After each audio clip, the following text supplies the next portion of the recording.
this weekend with a really cool feed with multiple cameras, but then we'll have that enhanced broadcast with, speed shots and onboard footage and, all sorts of cool stuff from around the area as well. And that'll be part of Speed 51 Short Track America on MAV TV later on this year.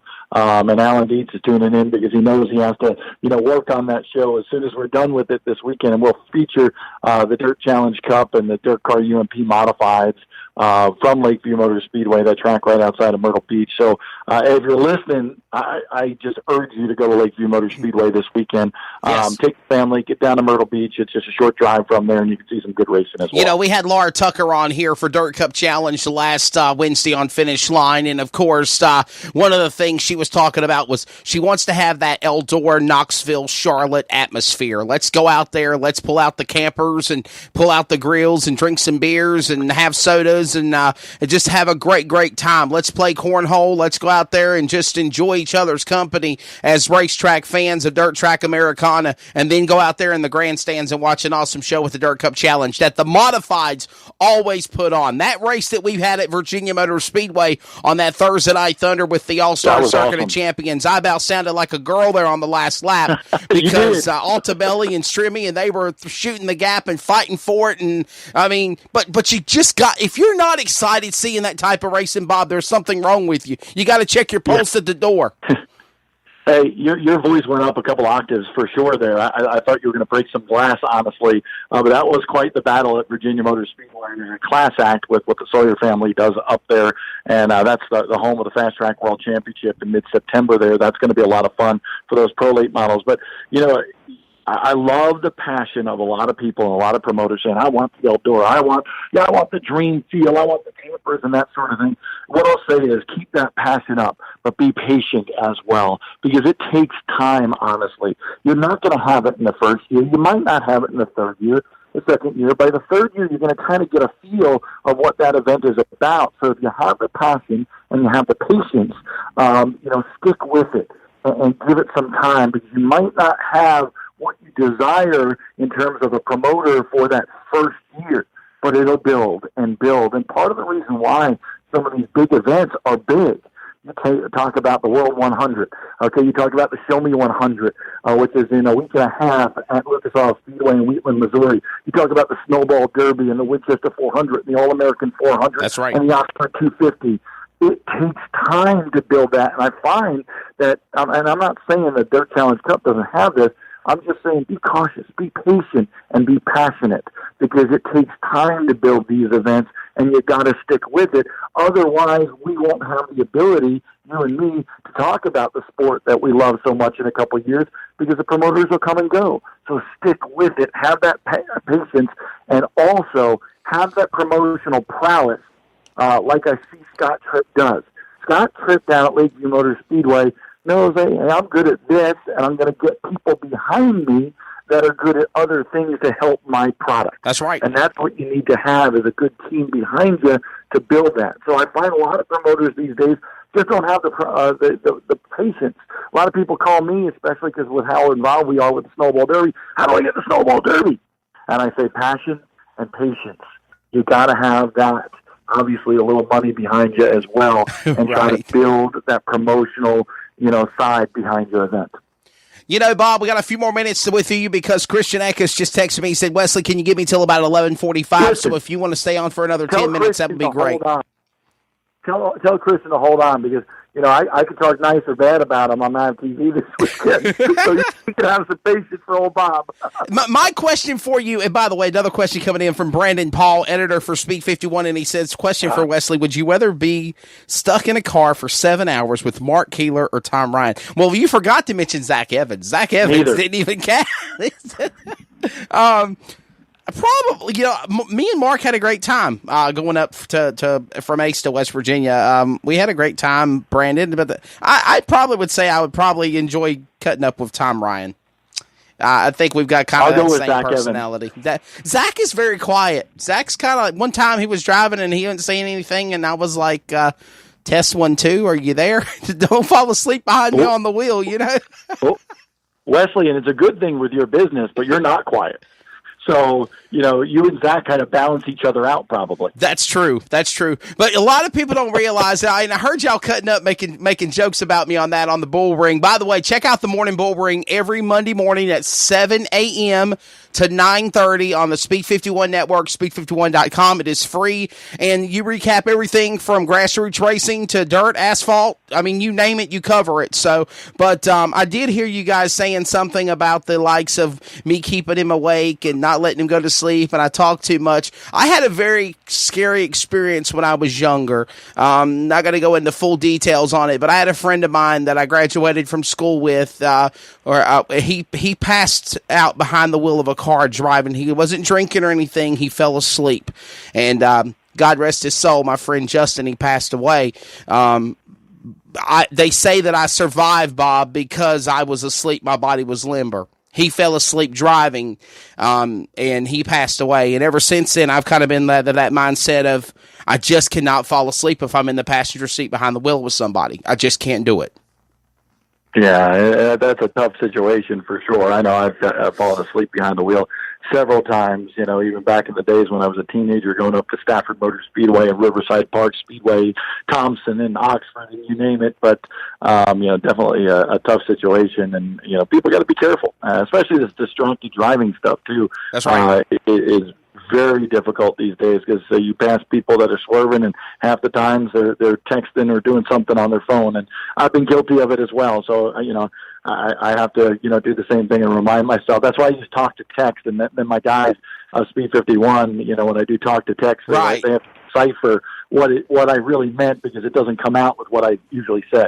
Absolutely, definitely. We got a few more minutes with Bob Dillner, about 8 minutes or so remaining. We're going to go to commercial timeout, thank our sponsors, and then we're going to come back with Christian Eckes at 11:45. At 12:05, we're going to have on Munster Jam of Macey Nichter, driver of the Zombie Munster truck. They had a great show at Orlando in the World Finals, and Bob, you used to do things with Munster Jam. How exciting was that, doing the Munster trucks?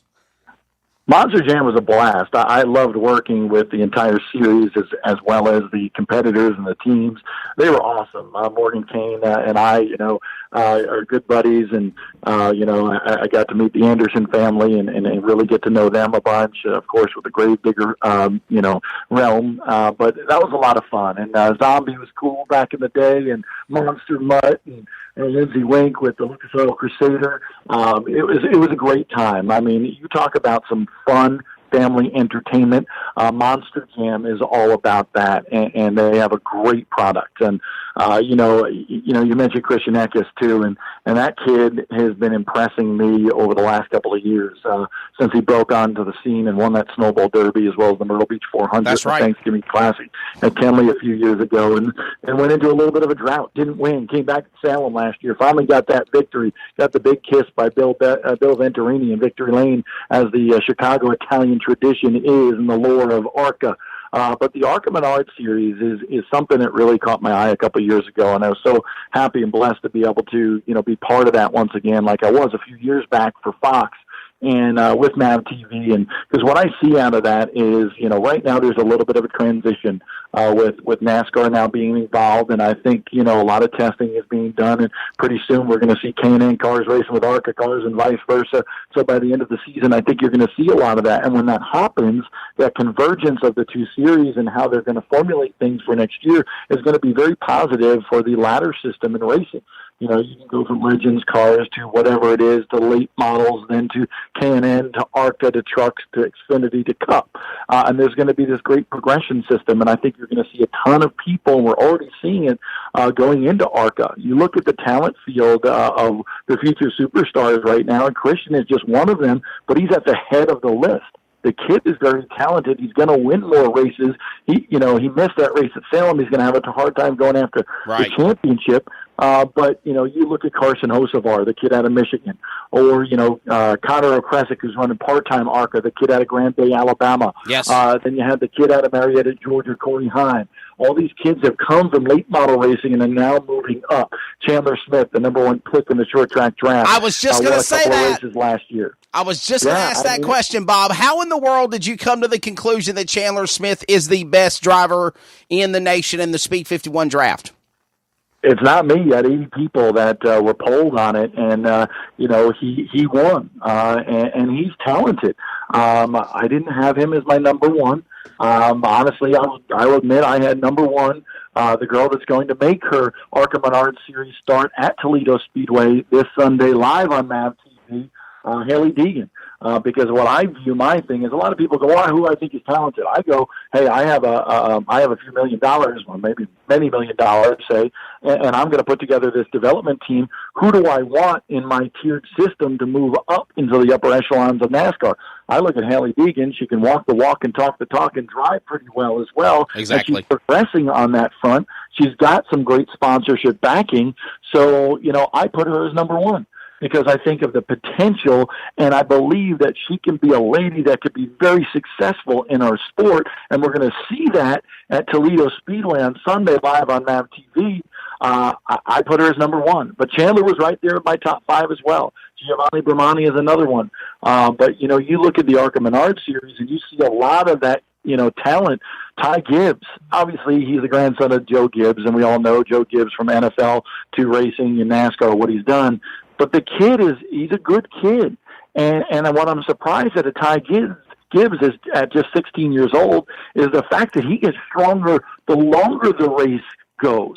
He's not as good in the short runs. And that's kind of, opposite of what we normally see from a young kid. So he's another one of those kids kind of cutting their teeth in ARCA. Absolutely. Question for you, Bob. Do you feel that MAV TV has become what a lot of people wanted Speed Channel to be?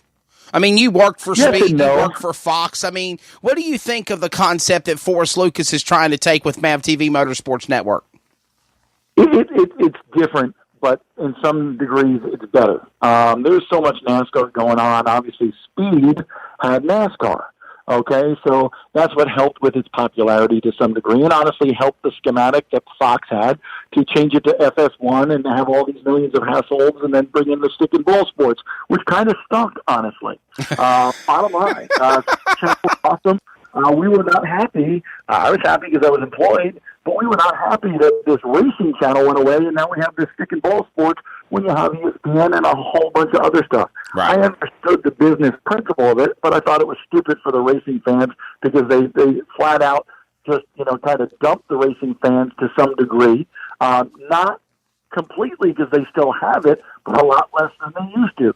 Right. So, MAV TV has really stepped up to the plate. They don't have that NASCAR, but what they do have is an unbelievable amount of racing on that network. And because of what they're doing with grassroots, I think it's taken over that portion of Speed. They don't have the NASCAR, but they have ARCA. They have Lucas Oil Late Model Dirt Series, Lucas Oil Modified, Lucas Oil Off-Road Racing Series. They have Speed 51 Short Track America. They have the Chili Bowl shows during the week, the Chili Bowl. So much racing going on, and honestly, I will tell you, among my favorite forms of motorsports is dirt late models. And that Lucas Oil Late Model Dirt Series that they have is just fantastic. I am so, and you've heard me say this so many times, but it's true, and I'm a man, I'm not of great faith because, I make mistakes every single day, but faith is important to me, and I'm blessed to be able to do the Lucas Oil Late Model Dirt Series and that form of racing and what they have, and it's incredible. I get to work by my buddy James Essex on the mic for those network TV shows and LMR TV. It's so much fun watching those guys, and people ask me the difference between pavement and dirt, Wesley. Well, here's the deal. When you sit in the grandstands at a pavement race, it looks like anybody, any, Tom Joe, Mark James, Mark Smith, whatever you want to call yourself, any average person can run a pavement stock car on the racetrack. It doesn't look like any fan in the stands when you go to a dirt track and you see Scott Bloomquist or Jonathan Davenport wrestle their 900 horsepower car around the racetrack, and it's all out of shape, and it's different every lap. It doesn't look like the common person can do that. And that's what I love about dirt late model racing from the national level, the Lucas Oil Late Model Dirt Series, right down to the Ultimate Supers, the Carolina Clash, the Fast Track brand of pro late model racing. It doesn't look like the average person can do it. And that's what's special about it. And hopefully pavement racing can get back to that a little bit as well. Absolutely, definitely. Well, Bob Dillner, we are going to part ways, my friend. Thank you so much for taking your time to be on Finish Line. Thank you so much for me and you to have the relationship that we've had here since, I know we've known each other off and on for about a decade, but finally be able to start working with you as much as I have recently has truly been a privilege and honor. I can say that on a live radio form.